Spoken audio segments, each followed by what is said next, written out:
যারা পেঁপে খেতে একদম পছন্দ করেন না তাদের জন্য রইল আজকের এই রেসিপিটা। হ্যালো এভরিওয়ান, কেমন আছেন সবাই? আশা করি ভালো আছেন। আমিও অনেক ভালো আছি। আমার নতুন একটা ভিডিওতে আপনাদেরকে অনেক স্বাগত, অনেক ভালোবাসা।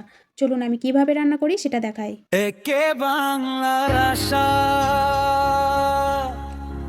একে বাংলার আশা।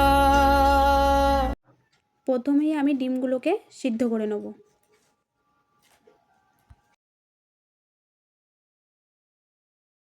আমি ভালো করে পরিষ্কার করে নিয়েছি।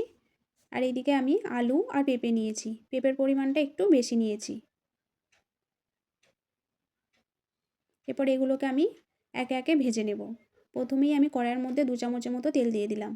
এরপরে ডিমগুলো ঠিক এইভাবে কেটে নিচ্ছি। এরপর ডিমগুলোকে সবকটাকে ভেজে নেব। সামান্য পরিমাণে লবণ আর হলুদ দিয়ে দিলাম। এবার ভালো করে ভেজে নেব। ডিমগুলো ভাজা হয়ে গেছে, এবার তুলে নিচ্ছি।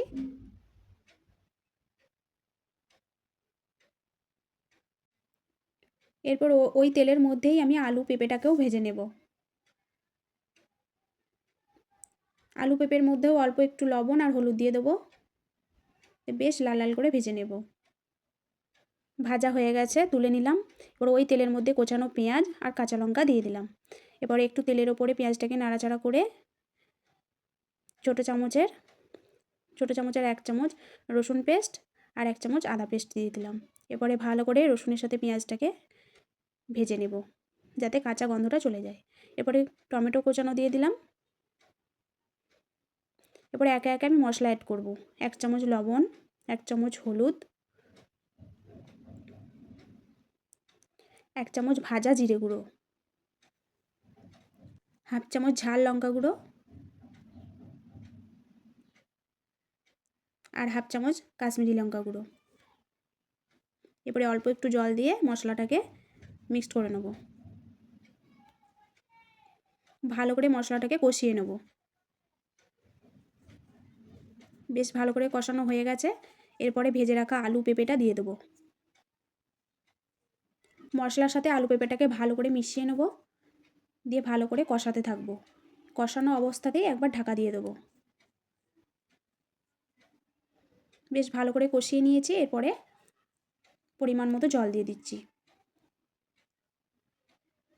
এরপর ভেজে রাখা ডিমগুলো দিয়ে দেবো।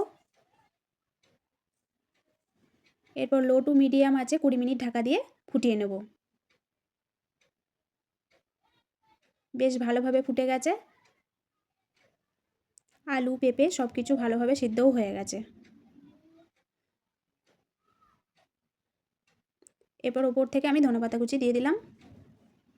আমার কিন্তু আলু পেঁপে দিয়ে ডিমের ঝোলটা রেডি হয়ে গেছে। এই অবস্থায় আমি ঢাকনা দিয়ে ঢেকে দেবো 10 মিনিটের জন্য। তারপরে আমি পরিবেশন করব। ভিডিওটি কেমন লাগলো আমাকে কিন্তু কমেন্টে জানাতে একদম ভুলবেন না। যদি ভালো লেগে থাকে তাহলে চ্যানেলটি সাবস্ক্রাইব করে পাশে ঘন্টিটা অবশ্যই ক্লিক করে দেবেন, যাতে আমি যখনই কোনো নিত্য নতুন রেসিপি আপনাদের সাথে শেয়ার করি সবার আগে নোটিফিকেশনটি আপনার কাছে পৌঁছে যায়। দেখা হচ্ছে পরের ভিডিওতে। ততক্ষণে ভালো থাকুন, সুস্থ থাকুন, টাটা।